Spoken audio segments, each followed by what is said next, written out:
million, resulting in an increase in the unemployment rate to 25.5% between the fourth quarter of 2012 and the first quarter of 2013, as per the latest report released by Statistics South Africa. The Metal and Engineering Industries Bargaining Council has decided to add its voice to the fight against joblessness. The Council is creating a platform for government, labour, business and the academic fraternity to have. The Council just ended a job summit and their General Secretary Thulani Mthiyane joins us now in studio. Welcome, Thulani. Thank you very much for being with us here on Morning Live. Thank you, and good morning to you, and good morning to South Africa. Let's begin by talking about the function of the Metal and Engineering Industries Bargaining Council. What is it that you do?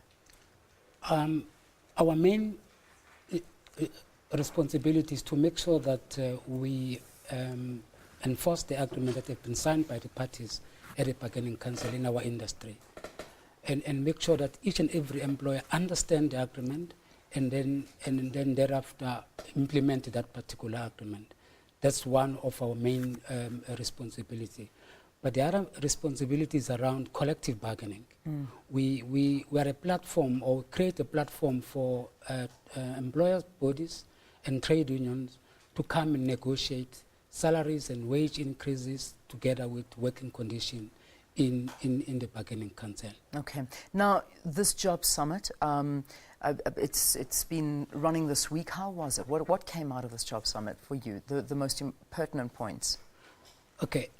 The reason why we had the job summit Monday and Tuesday was to take further the debate and the discussion that we had in different regions, in different provinces of our country, where we visited all our region. We invited all the employers and the employees to attend our breakfast seminars, where we were discussing the issue of how we can create jobs in our industry.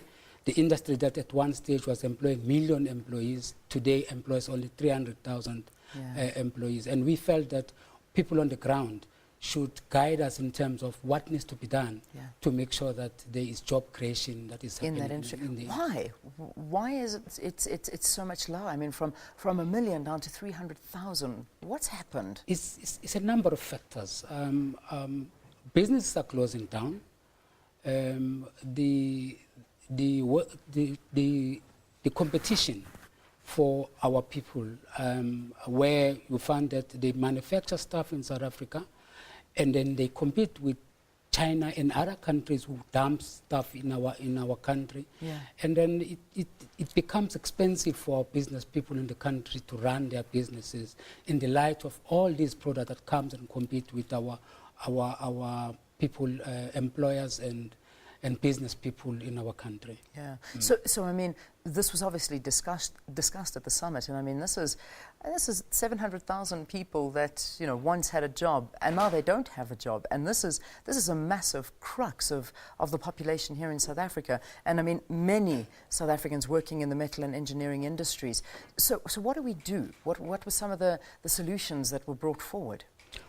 Look, the conference decided that we should engage government more on all the issues that are affecting our industry, and also ask government to allow us to have some input and be part of the policy making for our industry and for the manufacturing industry at large. And so that when we sit there, we then influence the decision that comes out of there, and also make people understand what are our challenges as the industry, and try to assist us in addressing those challenges. All right. Now, in terms of skills, how is the industry looking in terms of skills? Are there enough skilled artisans?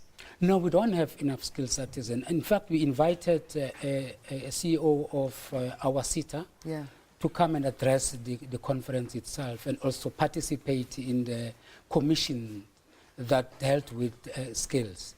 We all agree that we need to make sure that we use all avenues to make sure that our people acquire some skills, so that the industry will then use those people going forward. Yeah. Is that encouraging students to perhaps not do university and maybe go into FET colleges and get a skill so that they can enter this industry? Are there job opportunities? You see, as I said, the industry is short of people with necessary skills that can help the industry to grow. We together with our SETA and together with employers and trade unions, we are driving this particular process of making sure that when students finish their grade 12, they use FETs as some of the institution to acquire skills that is needed by this industry and other industry. We are in that campaign to make sure that people don't only look at universities, but they also look at FETs and relevant skills that will give them jobs going forward. All right.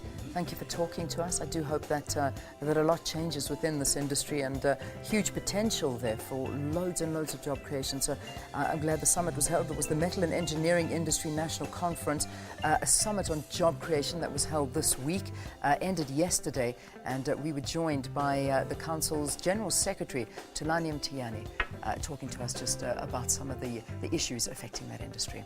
Let's take a break now. When we return,